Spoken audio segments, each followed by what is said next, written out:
चलो बच्चों ये प्रश्न को देखते हैं। तो प्रश्न में दे रखा है, अभिकथन दे रखा है, गैल्वेनिक सेल के अधिकतम कार्य प्राप्त करने के लिए आवेश को उत्क्रमणीय रूप से प्रवाहित करना पड़ता है। यह रीजन दे रखा है, यानी कि तर्क दे रखा है, गैल्वेनिक सेल द्वारा किया गया उत्क्रमणीय कार्य उसकी गिब्स ऊर्जा में कमी के बराबर होता है। यहाँ 5 विकल्प दे रखा है, ए बी सी डी तथा ई। आइए मुख्य अवधारणा की चर्चा करते हैं। मुख्य अवधारणा, तो प्रश्न में हमें अभिकथन दे रखा है, गैल्वेनिक सेल में अधिकतम कार्य प्राप्त करने के लिए आवेश को उत्क्रमणीय रूप से प्रवाहित करना पड़ता है। तो ये जो हमें कथन दे रखा है अभिकथन, ये हमारा क्या है, ट्रू है, यानी कि ट्रू है, यानी कि सही है। तो अगर हम देखें तो इसके लिए तर्क क्या दे रखा है, तो गैल्वेनिक सेल द्वारा किया गया उत्क्रमणीय कार्य उसकी गिब्स ऊर्जा में कमी के बराबर होता है।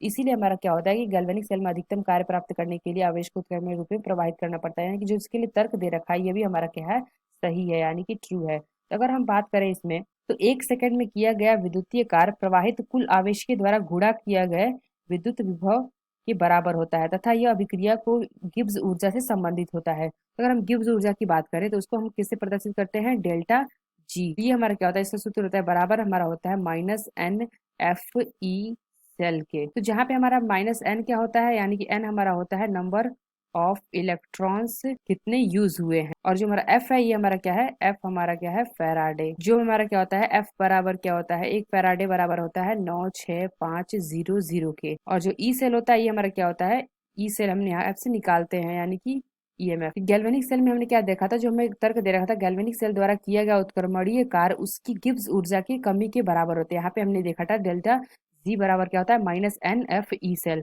यानी कि ये जो हमें तर्क दे रखा है ये भी हमारा क्या सही है, यानी कि जो दोनों दे रखा है ये हमारा दोनों सही है।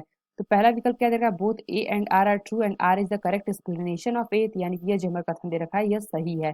ए और आर हमारा दोनों सही है और आर हमारा करेक्ट एक्सप्लेनेशन है किसका, ए का। बी क्या दे रखा है, both A and R are true but R is the not correct explanation of A, यानी कि ये गलत होगा। सी क्या दे रखा है, A is true but R is false, ये विकल्प हमारा गलत होगा।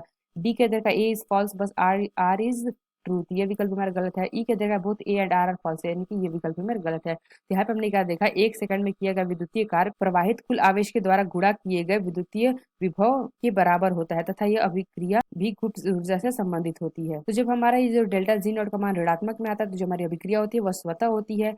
अगर ये हमारा डेल्टा जी नॉट का मान पॉजिटिव में आ जाएगा तो हमारी क्या अभिक्रिया अस्वतः हो जाएगी। तो आशा करते हैं आपको समझ में आया होगा। धन्यवाद।